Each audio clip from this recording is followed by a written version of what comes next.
AVM వాళ్ళ లేత మనుషుడు సినిమా అయితే సూపర్ హిట్ అయింది. సో ఆ లోటు తనకి లోటు అనిపించలేదు. అయితే నాగిరెడ్డి చక్రపాణి గారు గుండమ్మ కథ సినిమా తీసేటప్పుడు రామారావు గారికి పేరేమో సావిత్రి, నాగేశ్వరరావు గారి పేరు లేదు.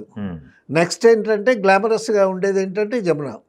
అప్పుడు నాగిరెడ్డి గారు చక్రపాణి గారు రామారావు గారిని నాగేశ్వరరావు గారిని కూర్చోబెట్టి, అబ్బాయి మీరు గొడవ పడితే గొడవ పడండి, బట్ ఆర్టిస్టులు మాకు సినిమా తీసే ప్రొడ్యూసర్స్ మేము ఆర్టిస్టులు అందరూ మాకు కావాలి సో అని చెప్తే అప్పుడు వాళ్ళు కూడా నాగిరెడ్డి గారు చక్రపాణి చెప్పిన తర్వాత రామారావు గారు ఇంకా ఏమన్నారు కదా నాగేశ్వరరావు గారు కానీ ఆ విధంగా నాగేశ్వరరావు గారి పక్కన మళ్ళీ జమున గారిని పేరుగా వేసి అప్పుడు గుండమ్మ కథ తీశారు. అది పరిస్థితి. అది 1 year 1.5 year నడిచినట్టుంది కదా. తర్వాత అంతా మళ్ళీ సర్దుకుని తర్వాత సర్దుకుంటారు, సర్దుకొని నడిచినట్టుంది. అవునవును. సినిమాలు కూడా పెద్ద హిట్లు అయినాయి కదా. పెద్ద హిట్లు అయ్యాయి. థ్యాంక్ యూ అండి.